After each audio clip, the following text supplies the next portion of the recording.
Assalamualaikum warahmatullahi wabarakatuh. Pada kesempatan kali ini saya akan membahas materi tentang memelihara baterai pada kendaraan ringan.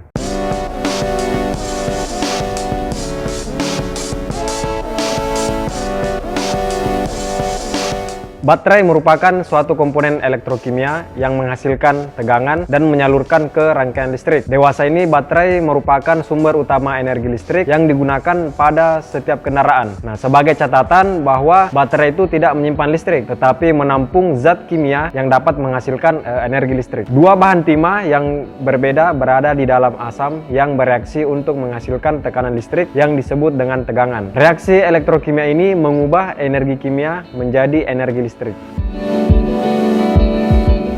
Pada kendaraan, baterai berfungsi sebagai sumber arus untuk semua sistem kelistrikan pada kendaraan. Pada saat mesin belum hidup, baterai memberikan energi listrik untuk sistem penerangan atau sistem lampu-lampu dan aksesoris. Pada saat start, baterai berfungsi memberikan energi listrik untuk memutarkan motor starter dan sistem pengapian selama start. Nah, baru setelah mesin hidup, baterai berfungsi untuk menerima dan menyimpan energi listrik yang diberikan oleh sistem pengisian baterai. Pada kondisi mesin hidup, hampir semua kebutuhan energi listrik pada sistem kelistrikan kendaraan dipenuhi oleh sistem pengisian.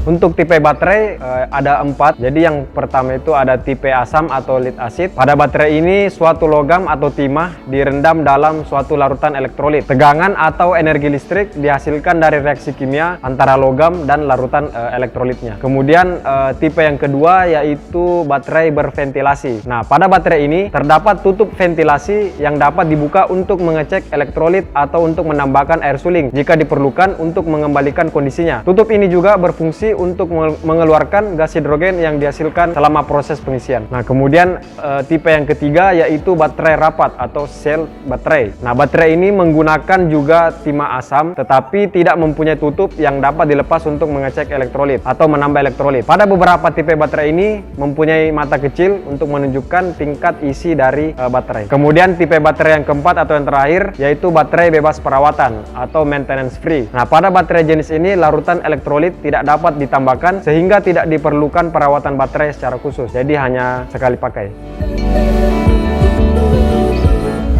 Kemudian untuk konstruksi baterai bisa dilihat seperti gambar di samping.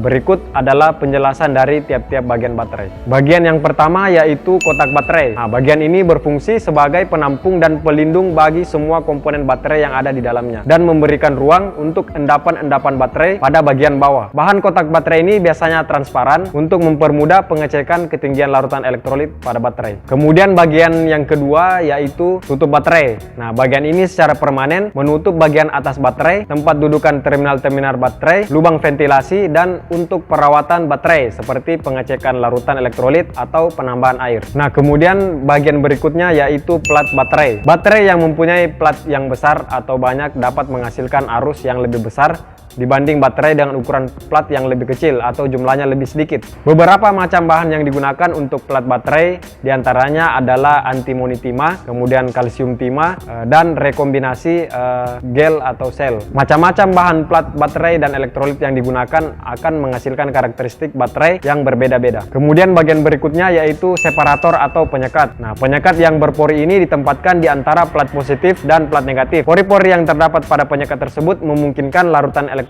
melewatinya. Nah, bagian ini juga berfungsi untuk mencegah hubungan singkat antar plat. Kemudian bagian berikutnya ada sel. Nah, satu unit plat positif dan plat negatif yang dibatasi oleh penyekat di antara kedua plat positif dan negatif disebut dengan sel atau elemen.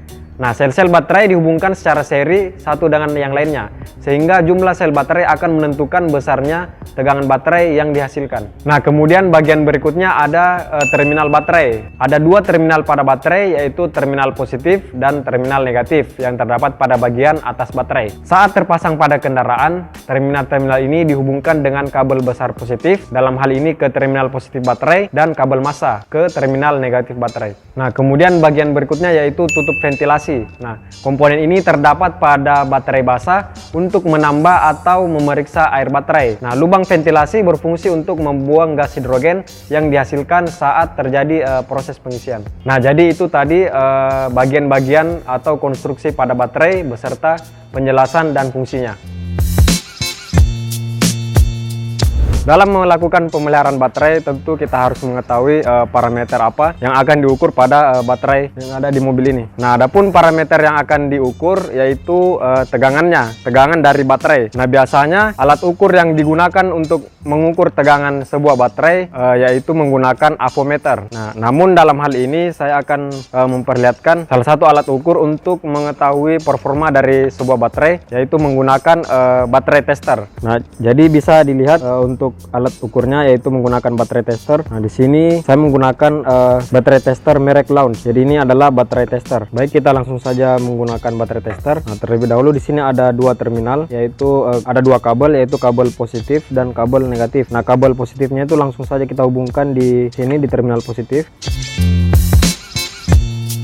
Nah, kemudian yang kabel negatif langsung dihubungkan ke terminal negatif.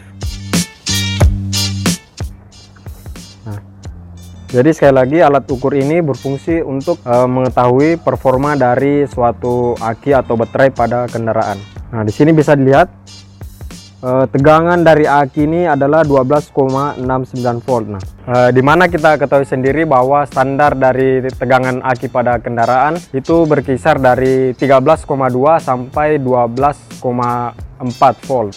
Nah, itu adalah standarnya. Nah, kemudian kita coba untuk melihat bagaimana performanya.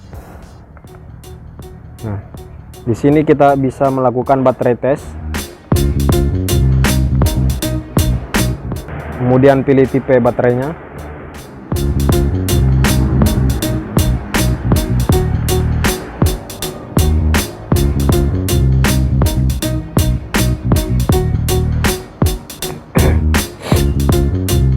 Nah, di sini dikatakan bahwa performa dari baterainya bagus atau good baterai.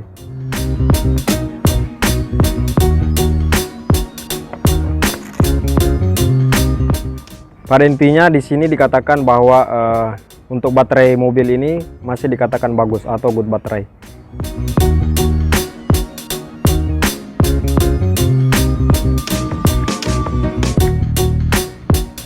Kemudian biasanya juga ada alat ukur yang namanya hidrometer. Itu juga digunakan untuk mengukur cairan elektrolit dari aki. Nah, biasanya itu digunakan untuk aki tipe basah. Nah, nanti dilihat dari berat jenisnya. Ketika sudah didapatkan ukurannya, tinggal dilihat dengan standarnya berapa. Nah, nanti di situ kita bisa tarik kesimpulan apakah cairan elektrolitnya itu perlu ditambahkan atau perlu dicas ulang.